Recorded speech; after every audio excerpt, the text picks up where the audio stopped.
Good evening. My name is John H., and I'm an alcoholic. In this Code Blue Big Book Action Seminar, we're going to go through the recovery section of the Big Book line by line. We are going to take the action that our founders and the first 100 people who recovered say that we must do to overcome this seemingly hopeless condition of mind and body. Now, I don't claim to be any kind of a big book and 12-step guru or expert, not by any means. I am no kind of deep spiritual advisor. I'm just a simple drunk who was almost dead from the disease when a couple of recovered alcoholics reached out their hand to me and said, "We have a different way." Now, this is based on the Canadian method pioneered by the Golden Slippers, but I also borrow heavily from the Joe and Charlie Big Book Weekend tapes, from Chuck C., from Clancy, and from all of the giants upon whose shoulders we are riding. Now, I would love it if you could grab a couple of friends and listen to these sessions together, because working the steps with other people is always more powerful than trying to go through them alone. So you're going to need a large print big book, a highlighter, and a pen, and some willingness. And as you guys will see, we open every session with a set-aside prayer to more open our mind to be more receptive to this information. Thank you so much for listening. All right, well, welcome everybody on Valentine's Day, February 14th. Everything seems to happen on a Tuesday, I found. Snowstorms and everything, but that's okay. Today we're gonna read the chapter more about alcoholism. Before we get started, was anybody able to do their assignments? Okay. When I did that, because I really had never thought much about God or spirituality, so when I was going through this for the first time, I read a list very similar to that.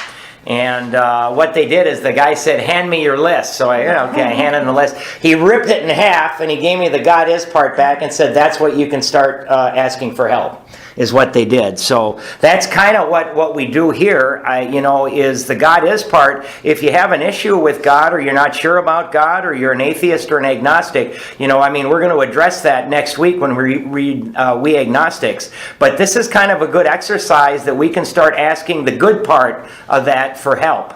Throughout our day to help keep us sober, and we can thank that part at night and maybe ask for direction. My sponsor also said, he said, "Why don't you conduct yourself as if that God is part is real? Conduct yourself as that is real. What do you think that God is part that you've written down would like you to do?" And I started doing that. And when I asked one guy. That this guy he happens to be the guy. He said that I kept him sober throughout the 90s because I kept showing up to Cocaine Anonymous after having relapsed and looking like death warmed over. He said I kept him sober through the 90s and into the early 2000s. He said that going to meetings, cleaning up after himself, making his bed every day, showing up for work on time, all the things that his sponsor had him do, good orderly direction. And he started living his life a different way, and his higher power kind of developed through listening to other people, and eventually he did have something that he started to pray to. And it just took place over time. I thought that was pretty cool. Another person that I asked who's in AA said that his God is nature, which I think is just wonderful. When I did God is, I did love, peace, comfort, joy, kindness, hope, security, confidence, trust, etc. God isn't war, famine, chaos, disturbance, greed, hatred, anger, fear, worry, anxiety, lies, pain, discord, all of the things that kind of my life revolved around, right? And so again, they ripped that baby in half and they gave me the good stuff, and they just said, "John, why don't you start asking this God for help, and why don't you start acting as if?" They said, don't fake it till you make it. They said, act as if this God is real, and kind of do what you think that God would want you to do.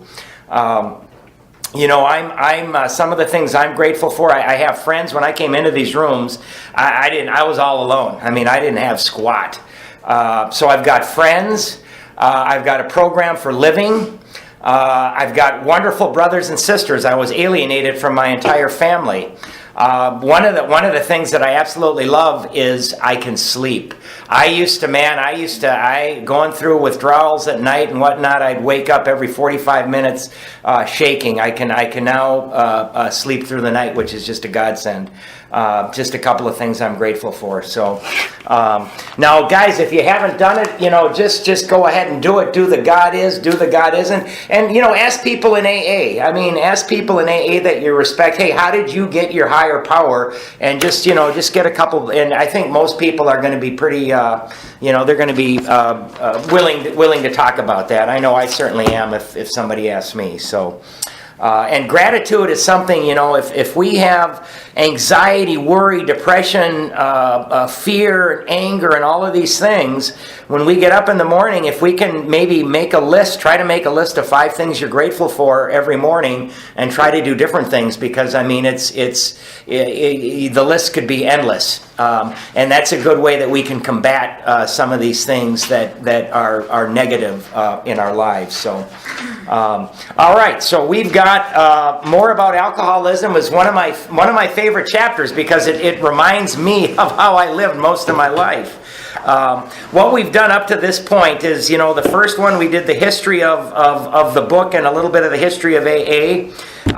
The second week we did the doctor's opinion. In the doctor's opinion, we discovered that we have an allergy of the body. So when we take alcohol into our body demands more, and we cannot control how much we take. So when we take that first drink, we drink many times until we're passed out or blacked out. We also have the obsession of the mind. The obsession of the mind is an idea that overcomes all ideas to the contrary. We could have just got out of jail, and the obsession of the mind will tell us that it's okay to take that first drink, or that we have to take that first drink, and then that triggers the allergy and we can't stop. So in the doctor's opinion, we discovered what was wrong with us. Right? Then we went into Bill's story, which gave us a classic example of somebody who has the problem. And in Bill's story, we saw the progression of the disease, and we saw how ultimately Bill was able to recover from that disease. And hopefully by reading that, we're going to say, hey, maybe we can recover too. And then last week we did the solution.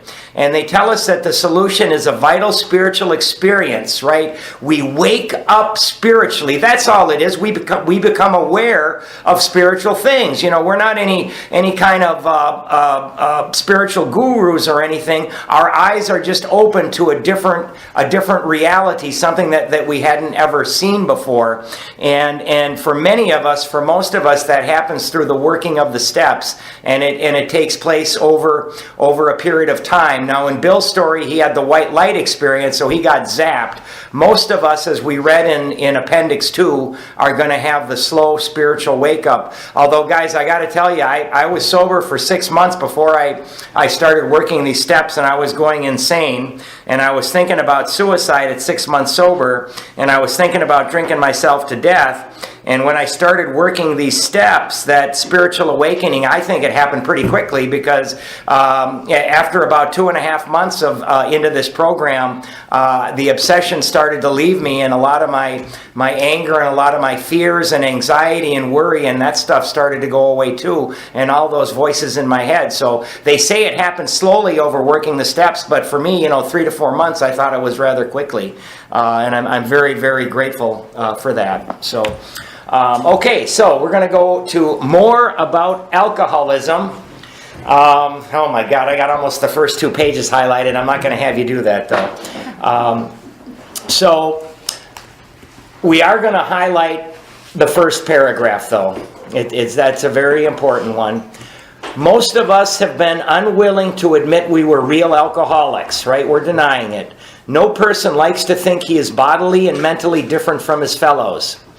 Therefore, it is not surprising that our drinking careers have been characterized by countless vain attempts to prove we could drink like other people. The idea that somehow, someday, he will control and enjoy his drinking is the great obsession of every abnormal drinker. The persistence of this illusion is astonishing. Many pursue it into the gates of insanity or death. Okay, so let's go back 2 words and let's circle that word insanity. We're going to go up 1 line and circle the word illusion. We're going to go up 1 more line and over to the left and circle the word obsession. Okay? We learned that we had to fully concede to our innermost selves that we were alcoholics. We're going to highlight that too. This is the first step in recovery. So just highlight that little bit there. The delusion, circle that word delusion, that we are like other people or presently maybe, has to be smashed. Okay? So next to that, we're going to write step 1 instructions. Okay? We had to fully concede to our innermost selves that we were alcoholics. Okay? Now, write step 1 instructions next to that, and then we got another ask sponsee. Ask sponsee, and I want you to ask yourselves too, if they think they have another drink in them. So at this point, when you're taking somebody through this book 3 months from now, you're going to say, do you, right at this point, do you think you have another drink in you? Okay, so ask sponsee if they think they have another drink in them. If yes, go back to doctor's opinion. So if they say, well, maybe, I'm not really sure, but I'm hoping that maybe I'll be able to drink, then we got to go back to the doctor's opinion. Because we've got to hammer step 1 home. If we can't do step 1, we can't do step 2. We don't do step 2, we can't go forward in this program. They say, the people that know more than me say that step 1 is the step that we've got to do perfectly. We've got to understand that if we ever take that first drink, there's a good chance that we might die. So step 1 instructions, ask sponsee if they think they have another drink in them. If yes, go back to the doctor's opinion. And we're going to read from the doctor's opinion forward up to this point again, if they're willing to do it. I mean, if they're not willing to do it, then we might be out looking for a different sponsee. Now, those 4 words that we highlighted there, obsession here, let me get my notes out, flipping over. Obsession, illusion, insanity, and delusion. Basically, they all mean the same thing, which is to believe a lie. Okay? All of those, they mean to believe a lie. So he's not talking about different things. Obsession, a definition for obsession is disturbing, you don't need to write this, but it's a disturbing preoccupation with an idea or a feeling. Okay? Insanity, foolish, not mentally sound. Illusion, mistaken idea. Delusion, persistent belief in something false. So Bill is using 4 different words to describe the same thing, and that's believing a lie, believing we can drink like other men. Now, step 2, came to believe that a power greater than ourselves could restore us to sanity. Okay? So people come in here and they get offended. They get offended by this, and they say, hey, man, I'm not insane. I might do crazy things when I'm drunk, but I remember them. I'm not insane. Or maybe I did that when I was blacked out, so that doesn't mean that I'm insane. And, that's not what we're talking about. We're not referring to the stupid things that we do when we're drunk. Anybody that has alcohol in their system, alcohol lowers the inhibitions, and we're going to do stupid things. So, borrowing from Joe and Charlie, let's go to the dictionary and let's look up the word sanity, right? Because people don't like that. They don't, I'm not insane. So sanity, what that means is wholeness of mind or completeness of mind, right? That means that we can see the truth, we make decisions based on the truth, and when we do that, things generally come out okay. Now, an insane mind is less than whole. An insane mind cannot always see the truth. So what happens is we make a decision based upon a lie, and things become pretty lousy. So insane does not mean that we're crazy. Crazy means we've lost more than half our marbles and we got to be locked up, right? For our own protection and the protection of others. Insanity simply means less than whole. So the way Joe and Charlie state it, they say if you've got a pie and there's 10 pieces, you give away 1 piece of that pie, you've got 90% left. You give away another piece, you still got 80% of that pie left, right? So insanity does not mean you're all gone. It just means you're not quite all here. And when it comes to alcohol, sometimes we're not all here. We make a decision based upon a lie. This time it's going to be different, right? I really deserve this drink. And then when we run into the truth, life becomes, in many cases, an absolute living hell, right? So we believe that we can safely drink like other people, and when we take that first drink, the allergy kicks in, and we wake up a day or two later, and we got quite a mess on our hands, right? So that's what he's saying here with all these different words. The delusion that we are like other people or presently maybe has to be smashed. We alcoholics are men and women who have lost the ability to control our drinking. We know that I was going to say thinking, and that's true too. We know that no real alcoholic ever, circles that word ever, and then underline recovers control. All of us has felt at times we were regaining control, but such intervals, usually brief, were inevitably followed by still less control, which led in time, underline, to pitiful and incomprehensible demoralization. Okay, that's we wake up in the morning after, and it's pitiful and incomprehensible demoralization. We did it again. I can't believe it. We are convinced to a man that alcoholics of our type are in the grip of a progressive illness, underline progressive illness, and then underline over any considerable period we get worse, never better. After the word better, in that little margin, write progressive disease.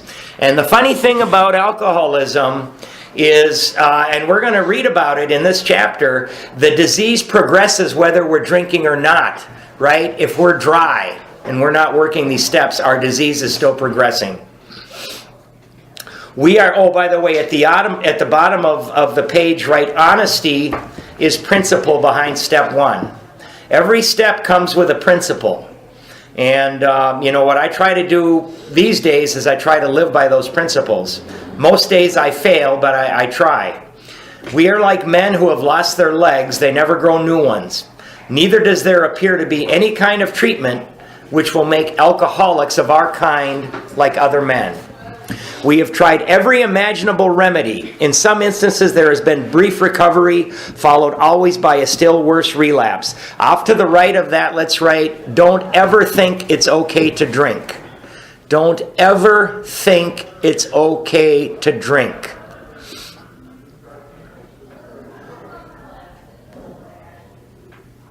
Don't ever think it's okay to drink. In some instances, there has been brief recovery, followed always by a still worse relapse. Physicians who are familiar with alcoholism agree, underline, there is no such thing as making a normal drinker out of an alcoholic. Just that little line there. Science may one day accomplish this, but it hasn't done so yet. I gotta laugh because, I see that commercial about the University of Minnesota, and there's that doctor that's on there saying, I'm gonna find the addiction switch and turn it off, right? Yeah, good luck with that. There's a documentary I watched on HBO. It's called Risky Drinking. And this guy, it was obvious that he was an alcoholic, and he spent thousands, maybe tens of thousands of dollars. He had a team of doctors, and what they tried to do is they tried to teach him to control his drinking. So he went somewhere for a matter of months, and they tried to teach him to control his drinking. He got back to the Bahamas several months later, and he went out and bought 2 half-gallons of rum, and he was pouring it into a little a measuring cup and sucking it down, saying, those guys really messed with my mind. I mean, we read the doctor's opinion. We know that we cannot control our drinking, and yet I did not know, but there's a cottage industry trying to teach alcoholics how to drink, because alcoholics are going to spend tens of thousands of dollars. You can teach me how to drink like a normal guy. They're spending tens of thousands, but from the day this book was written, for the whole history of alcoholism, there is no such thing as making a normal drinker out of an alcoholic. It says science one day might accomplish this. The only way I've ever seen is when somebody one guy I know got his head beat in with a baseball bat, and then when he was half gone and he had no desire to drink after that, but he wasn't the same person. I don't think science is ever going to accomplish that. So, despite all we can say, many who are real alcoholics, underline real alcoholics, remember when we read about the different types of drinkers, who are real alcoholics are not going to believe they are in that class. By every form of self-deception and experimentation, they will try to prove themselves.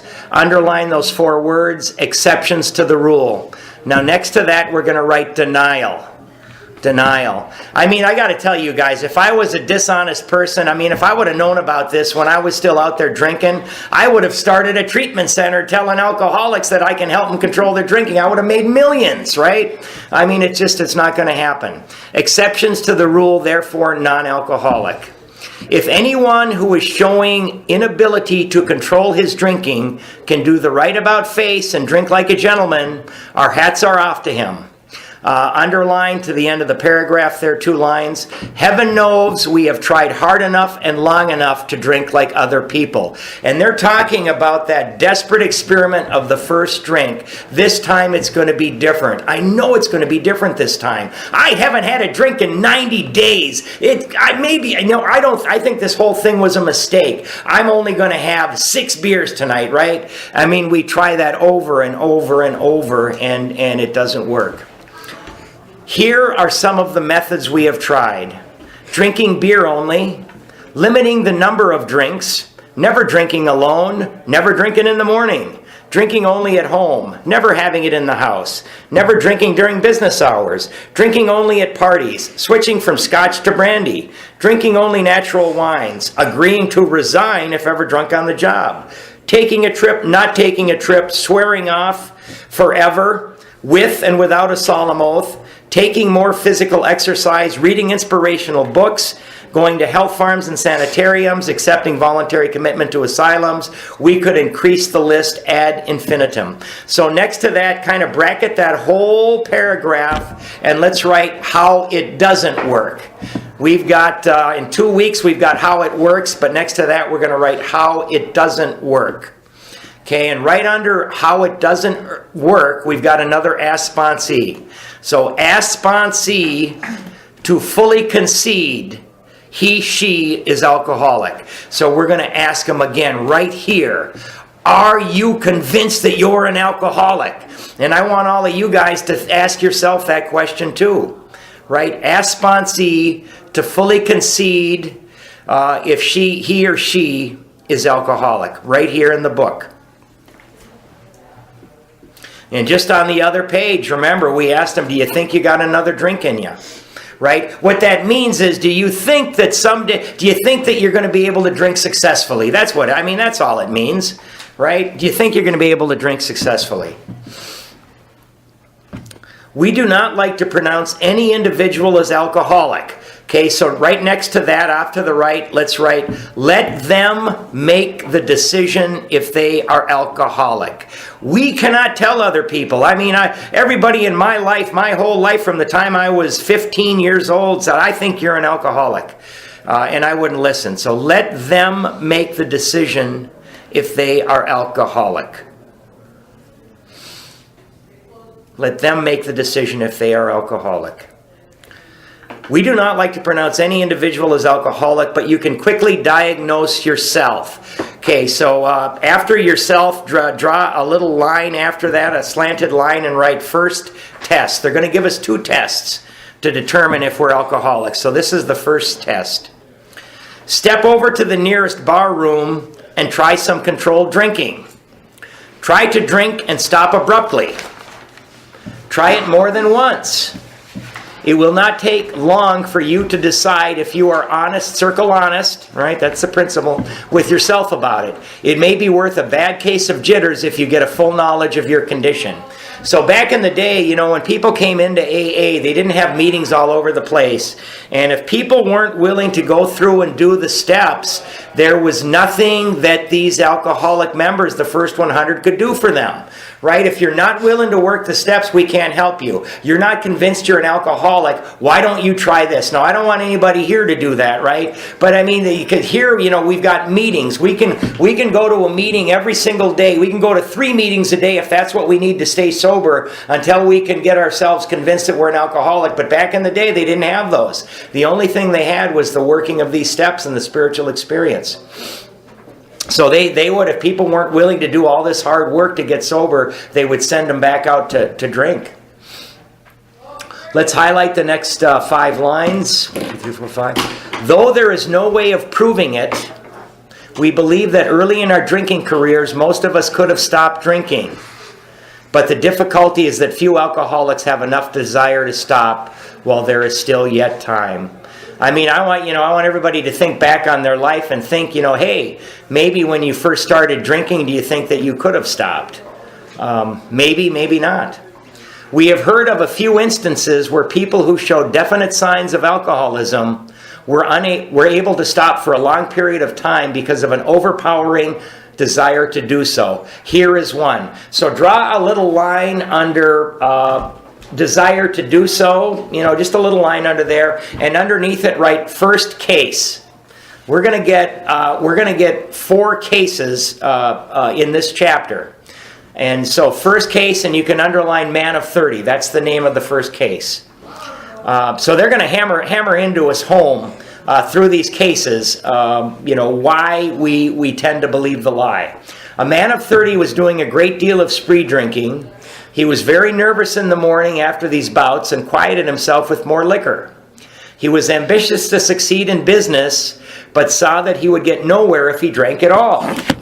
Underline the next sentence. Once he started, he had no control whatever. Underline that. Next to it, write physical allergy. We read about that in the doctor's opinion. Once he started, he had no control whatever. So when he took that first drink, he couldn't stop. He made up his mind that until he had been successful in business and had retired, he would not touch another drop. An exceptional man, he remained bone dry for 25 years and retired at the age of 55 after a successful and happy business career. Okay, let's underline the next 4 lines. Then he fell victim to a belief, and I want you to circle that word belief to boot, which practically every alcoholic has, that his long period of sobriety and self-discipline had qualified him to drink as other men. Okay, so off to the left, in quotation marks, we're going to write the big lie. The big lie. And, this guy went 25 years. Most of us go a month. Maybe 2 months. I mean, I had 6 months once. Once I almost had a year. And I fell victim to this belief every single time, whether I had a week, a month, or 6 months. I always fell victim to this same belief that I could drink like other men, right?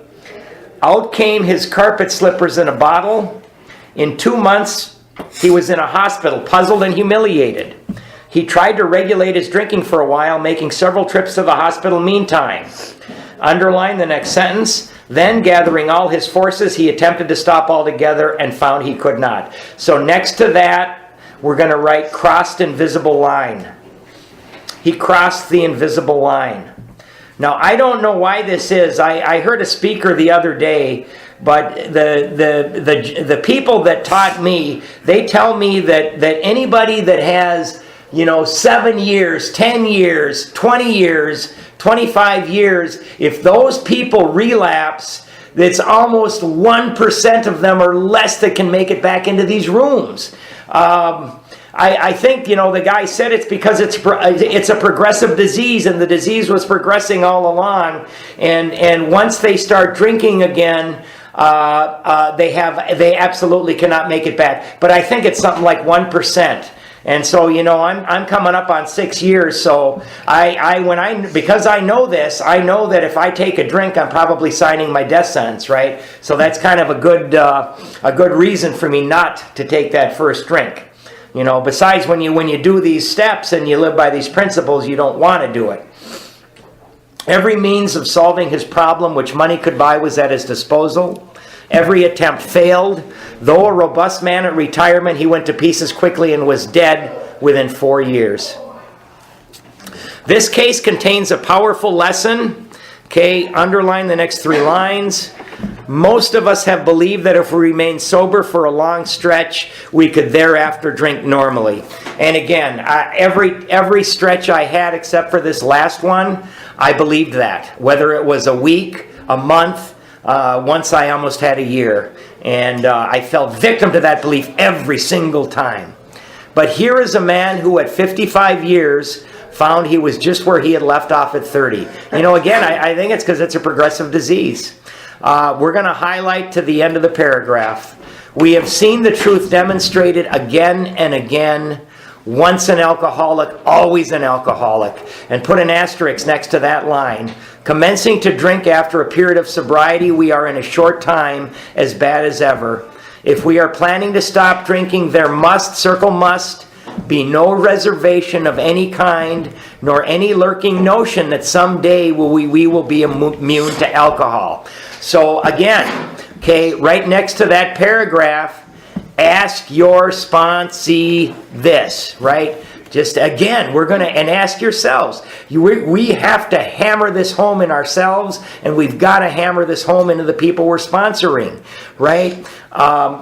Do you think, that at some time in the future you're ever going to be immune to alcohol, that you're ever going to be able to drink like a normal person, right? We're going to ask them again. And if any one of these times the sponsee says yes, we go back and reread the doctor's opinion. Because when we reread that, it's going to tell us that we have a twofold disease, the obsession of the mind and the allergy of the body, and for us to drink is to die. We've got to get that through. Young people may be encouraged by this man's experience to think that they can stop, as he did, on their own willpower. We doubt if many of them can do it because none will really want to stop, and hardly one of them, because of the peculiar mental twist already acquired, will find he can win out. Several of our crowd, underline our crowd, and just write alcoholics. Several of our crowd, men of 30 or less, had been drinking only a few years, but they found themselves as helpless as those who had been drinking 20 years. Okay, so we're going to highlight the next 3 lines. To be gravely affected, one does not necessarily have to drink a long time, nor take the quantity some of us have. And then highlight the next little phrase. This is particularly true of women. Okay? Potential female alcoholics often turn into the real thing and are gone beyond real recall in a few years. Now, I'll never forget, I was 4 months sober, and I went to a speaker meeting, and there was a woman up there talking. And this gal, she told her story, and she had only been drinking for 1 year. And I'm sitting in the back of the crowd, and I'm going, drinking for 1 year, and she was talking about how much she drank and this and that. And I'm thinking to myself, this is absolutely ridiculous. I have nothing in common with this woman. I'm not going to sit here. I drank for 20, 25, 30 years. I don't want to listen to her. She's not even a real alcoholic. This is absolute nonsense, right? 1 year when she started, and then, she stopped. I was going through Code Blue 3 months later when we got to this little excerpt right here, and I remembered that woman, and then I instantly recalled her whole story. And I remember how she talked about the progression of her disease and how she talked about the incredible demoralization and the hopelessness and the rock bottom that she experienced. And it just went on like a light bulb, and I said, my God, she's exactly like me, right? And here I was sitting in the back saying, this is nonsense. No, it's not nonsense. And this is particularly true of women. Potential female alcoholics often turn into the real thing and are gone beyond recall in a few years. Certain drinkers who would be greatly insulted if called alcoholics are astonished at their inability to stop. We who are familiar with the symptoms see large numbers of potential alcoholics among young people everywhere. But try and get them to see it. Asterisk. True when this book was first published, but a 2007 U.S.-Canada membership survey showed about 1/13 of AAs were 30 and under. Right? So the bottom's coming up, and the age is coming down, and there's more women. As we look back, we feel we had gone on drinking many years beyond the point where we could quit on our own willpower. If anyone questions whether he has entered this dangerous area, okay, highlight, let him try leaving liquor alone for 1 year. Just highlight that, and off to the left, write second test. Okay, the second, I'm not an alcoholic. John, this is nonsense. I'm not going to go to your silly meetings. I'm not an alcoholic. Okay, so then because I got people I work with, right? I work with them, and I go, okay, why don't you stop drinking for a year? And they say, well, first of all, I'm not an alcoholic. Why should I do that? I go, okay, that's a bit extreme. Why don't you stop drinking for 3 months? Well, I'm not going to do that. I mean, well, that's ridiculous. I say, okay, how about not drinking for a week? And they're like, well, and they won't even do that, right? So the second test, if somebody, I'm not an alcoholic, try leaving liquor alone for 1 year. If he is a real alcoholic and very far advanced, highlight the next 6 words. There is scant chance of success. Scant chance. And I remember my mom asked me to do that, and I got furious and stormed out of the room. In the early days of our drinking, we occasionally remained sober for a year or more, becoming serious drinkers again later. Though you may be able to stop for a considerable period, you may yet be a potential alcoholic. Let's highlight to the end of the paragraph. We think few to whom this book will appeal can stay dry anything like a year. Some will be drunk the day after making their resolutions, most of them within a few weeks. Okay? For those who are unable to drink moderately, the question is how to stop altogether. Right? We stop drinking 1 day at a time, but you know what, guys? It's 1 day at a time in a row. And that's weekends too, right? Weekends too. Underline the next sentence. We are assuming, of course, that the reader desires to stop. Okay, just underline that. Off to the left. Again, ask sponsee and ask yourselves, do you want to stop for good? Do you want to stop for good?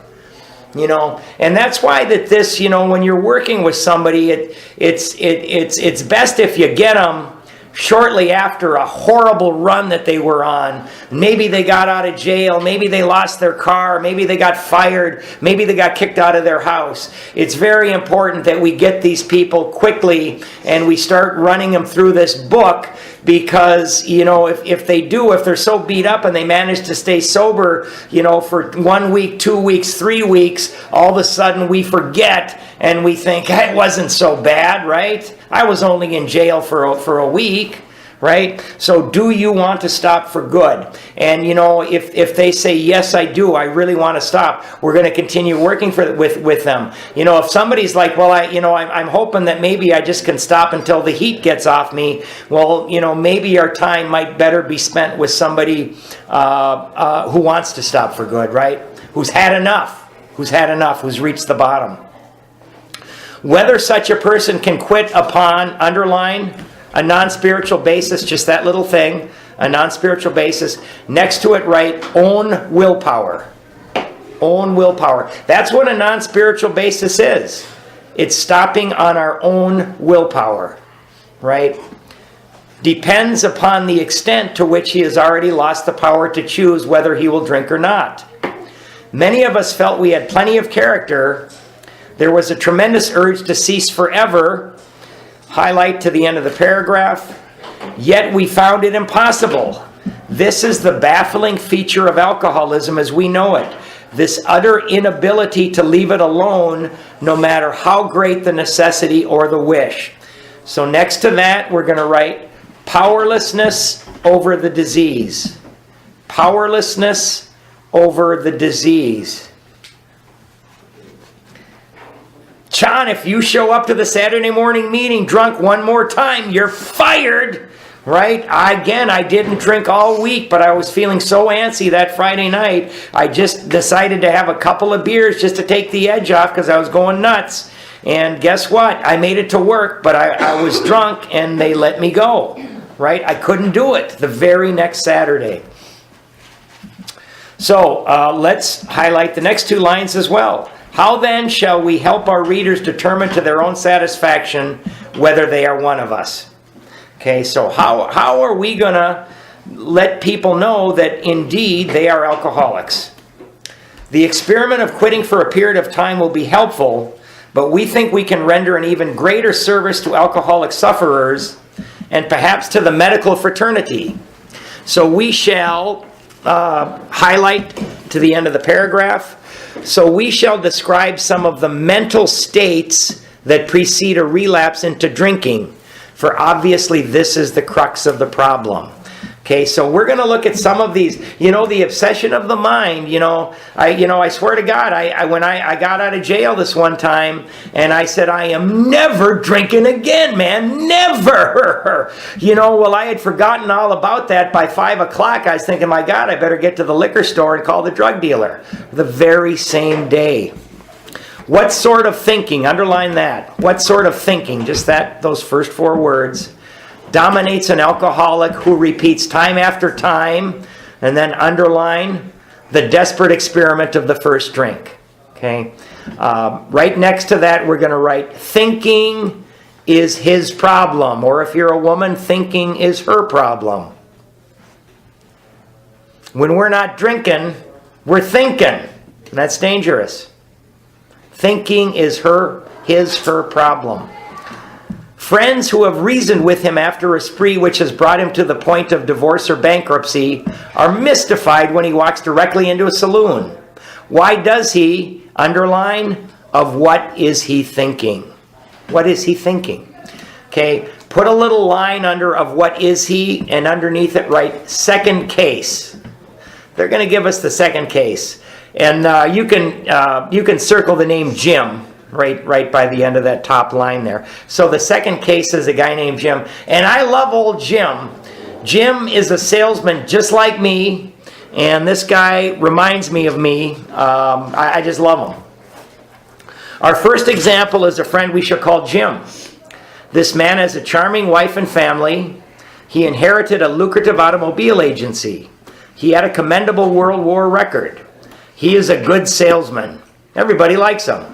He is an intelligent man, normal so far as we can see, except for a nervous disposition. Okay, he stuttered a little bit.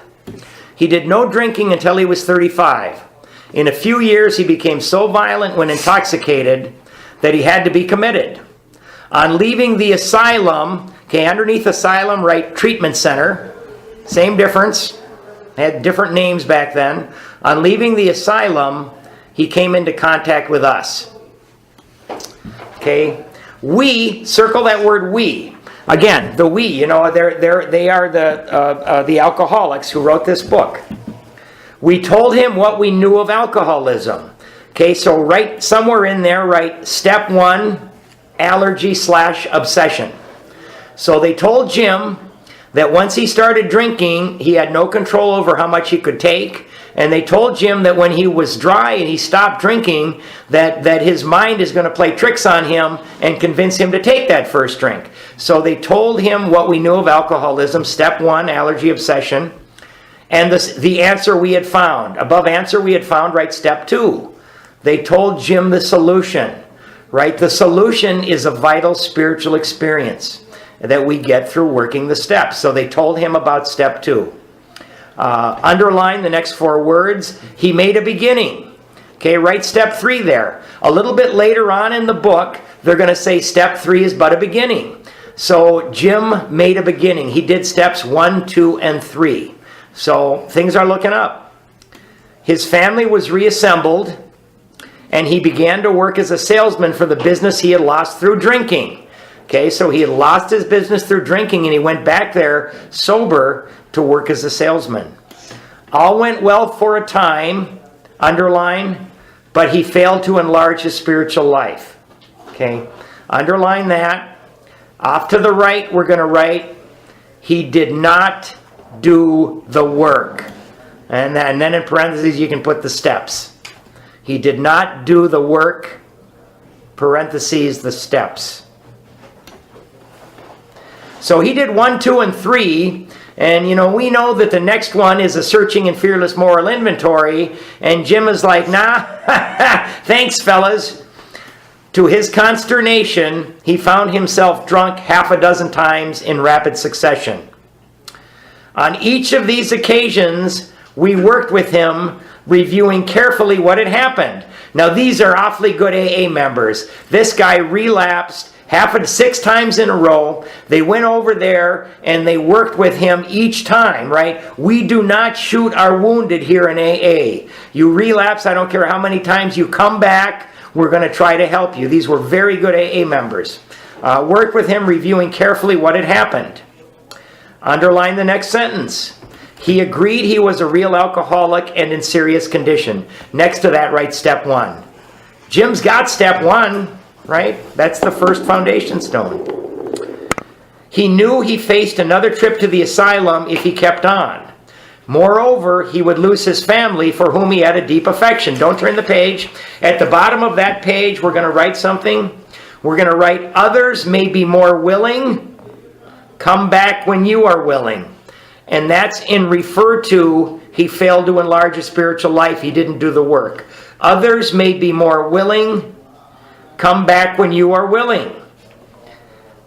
You know, I've tried to help people. Well, let's get together, man. The only time I got, is 6 a.m. on Wednesday morning. Let's get together. We'll get started on the 4th step. I don't want to go that far. Jail wasn't that bad. So others may be more willing. Come back when you are willing. For whom he had a deep affection.